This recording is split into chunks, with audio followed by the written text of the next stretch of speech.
ಯೇಸು ಅವರ ಸೇವೆಯಲ್ಲಿಯೂ ಬಹಳಷ್ಟು ಅಪವಾದಗಳನ್ನು ಎದುರಿಸಿದ್ರು. ಒಂದು ಒಳ್ಳೆ ಕೆಲಸವನ್ನ ಮಾಡಲು ಯಾವಾಗ್ಲೂ ನಿನಗೆ ವಿರೋಧವಿರ್ತದೆ. ನೀನ್ ಹರಿವಿಗೆ ವಿರುದ್ಧವಾಗಿ ಈಜ್ಬೇಕು, ಎದುರಿಸ್ಬೇಕಾಗ್ತದೆ. ಅದ್ ನನಗೆ ತುಂಬಾ ಅನುಭವ ಆಗಿದೆ. ಯೇಸು ಪ್ರಭು ತೋರಿಸಿದ ರೀತಿಯಲ್ಲೇ ಹೊರತು ನನಗೆ ಬೇರೆ ದಾರಿ ಇರಲಿಲ್ಲ. ಯೇಸು ಪ್ರಭು ತನ್ನ ಸೇವೆಯಲ್ಲಿ ಅಪವಾದಗಳನ್ನು ಅನುಭವಿಸಿದನು. ಈ ಅಪವಾದಗಳನ್ನು ಅನುಭವಿಸಲು, ಈ ಅವಮಾನಗಳನ್ನು ಸಹಿಸಲು, ಶಿಲುಬೆಯನ್ನು ಸಹಿಸಲು ಅವನಿಗೆ ಹೇಗೆ ಶಕ್ತಿ ಬಂದಿತು? ಯೇಸು ಮಾನವನ ರೂಪದಲ್ಲಿ ಇದ್ದನಲ್ಲವೇ? ಅವನು ಮಾನವನ ಆಕಾರದಲ್ಲಿದ್ನು. ಭಕ್ತರು ಯೇಸು ಶತಮಾನ ಮಾನವನು ಮತ್ತು ಶತಮಾನ ದೇವರು ಎಂದು ಹೇಳ್ತಾರೆ.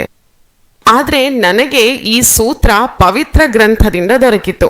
ವಿರೋಧವನ್ನು ಹೇಗೆ ಎದುರಿಸಬೇಕು, ಬಂಡಾಯವನ್ನು ಹೇಗೆ ಎದುರಿಸಬೇಕು, ಶತ್ರುಗಳನ್ನು ಹೇಗೆ ಎದುರಿಸಬೇಕು, ನಿಂದನೆಗಳು ಮತ್ತು ಅವಮಾನಗಳನ್ನು ಹೇಗೆ ಎದುರಿಸಬೇಕು ಅಂದ್ರೆ ಲೋಕ ಸುವಾರ್ತೆ 21, 37, 38 ವಚನಗಳಲ್ಲಿ ಯೇಸು ಪ್ರಭುವಿನ ಪ್ರಾರ್ಥನಾ ಜೀವನದ ಬಗ್ಗೆ ಇದೆ.